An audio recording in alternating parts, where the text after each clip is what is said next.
Well, hello, everybody. It is TexAgs Rewind. David Nuño, Ethan Jones, and Luke Evangelist here with you from TexAgs Radio. Gentlemen, you guys are part of the stats team. There's another one, Cade, who's involved too. You guys have been doing a lot of number crunching. How long does it take you? Not too long. Then I can add more to your plate. Maybe not. Maybe we'll say long then. We'll say very long. Well, Luke, I know you guys spend like all day Sunday like watching games. Yeah, I probably spent like 3-4 hours Sunday morning doing stats, and then we all watched the game over again for like 2 hours Sunday night. So probably like 6 hours on Sunday. Yeah, that sounds right. So he comes on and gives us a bunch of stats. Luke provides a bunch of it on the board, so it's been great. So today on the program, we did the Go Hour, and we went through some of the top performers. We also looked at QBR, how important it is to long-term success. You know, Connor's playing great there. Did the KBTX roundtable. Keeping it real with Jordan Pugh, spitting his straight facts. And then we talked to the voice of the Auburn Tigers, Andy Burcham. That and more, it is TexAgs Rewind. So today, it's your day. What was he? 6 catches, 5 It's right there, right in front of you. Yeah, 110 yards. He had a 37 long, but I think he also had a 32. And he did it all in the first half. Yeah. And here's a guy who's not a starter. He comes in, when some guys are out, and he goes out and just kicks butt. When we talked about this receiving core, he was an unknown, right? Like It was like, we think he's going to be okay, but we didn't know. From Grand Valley State. Yeah. I don't know anything about it other than it's in a valley and it's pretty grand. It is grand. Yeah. He's 6'3". Yeah. He's fast. Apparently he likes to wear a turban. And he does the duck dance. Yeah, he does. So, and you know what? He can block a punt too. The guy has done it all. He's been huge. I'm going to let you do another one, OB. How about everybody's favorite number 0, Anaya Smith? Agent Zero? Just going out and doing Anaya Smith stuff. 7 catches, 127 yards. Just, man, has there ever been anyone? Well, there has. He's very Christian Kirk-like. Yeah. Just goes out and just does great work. Yeah. He does it all. He does it. He does it all. He actually ran from the running back spot this last game. Look, Returns, punts. He could be a cornerback if you needed him. They may need him to. Colorado, they've had the guy that's been playing both ways. Yeah. Maybe Texas A&M should start thinking about that. Did you hear that the dude who did the late hit on him and whatnot is getting death threats? First of all, it was as dirty a hit as I ever saw. Yeah. But if there's any fan base, and a lot of Aggies will probably agree with me on this, that is disgusting enough to make death threats, it's Colorado. And they suck. Colorado, you should be ashamed of yourself. Your fans are sub Texas Tech.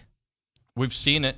We've seen it firsthand. We've lived it. We were there, and it wasn't even Boulder. It was freaking Denver, and people will play right now sports analysts. Can we do that? I can try my best. Right.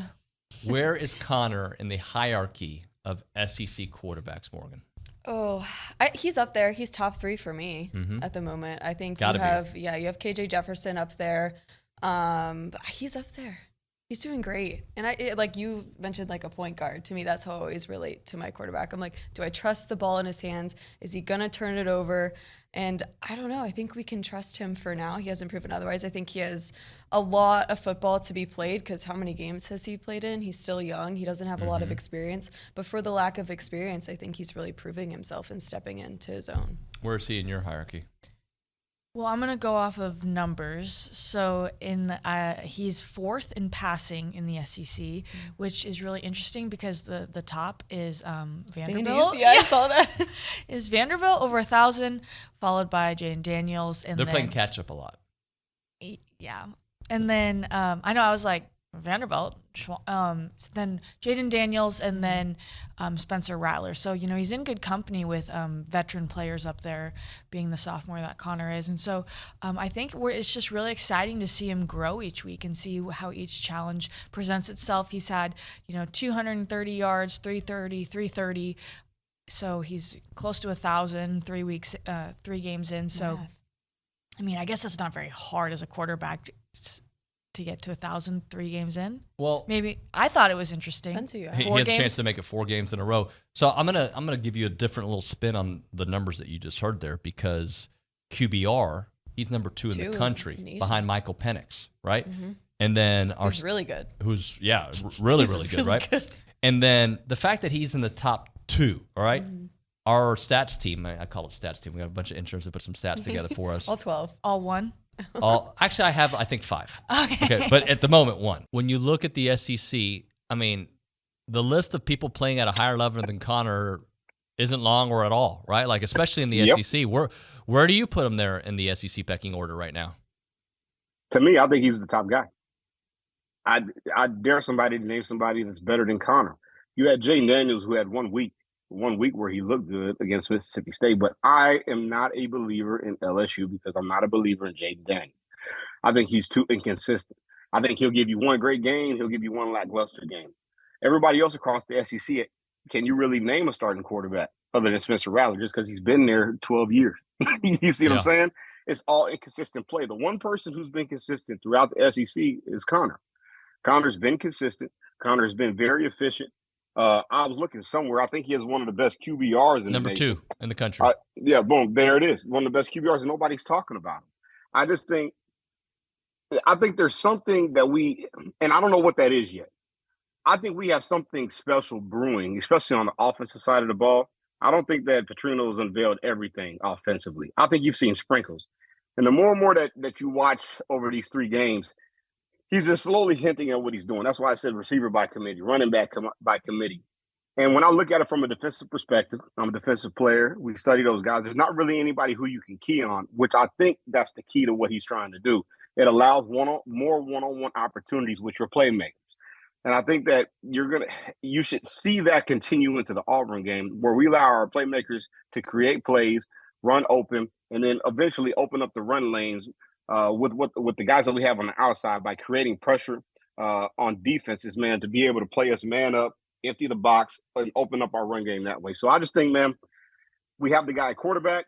I think the play caller is being strategic with what he's doing. I think there's a lot of optimism, man, with what we got going on offensively. Auburn is 3-0, wins against UMass at Cal, and then last week at home against Samford. It also knows that the schedule picks up dramatically starting Saturday morning down in College Station. I know that Hugh was very emphatic about the amount of talent A&M has, especially on the defensive line. Some of the results haven't been there over the last year and some change. The Miami loss still stings quite a bit here from a couple of weeks ago. How does Auburn look at this matchup overall? Well, that's one of them, the line of scrimmage. And Auburn has been better with its offensive line this year. A lot of new faces of that offensive line. But it lost probably its most consistent offensive lineman last week in the win against Samford and Cam Stutz, who was one of the few returners on that offensive line. And then also a junior college offensive tackle named Isavian. They called him Too Tall Miller. Both of those guys went out. Now, whether they will play this week, I think is a question mark for Auburn. So I think that's one reason that he looks at that defensive line at Texas A&M with an offensive line where he did not finish last week's game with his right tackle and right guard. And so I think that gives him pause going in.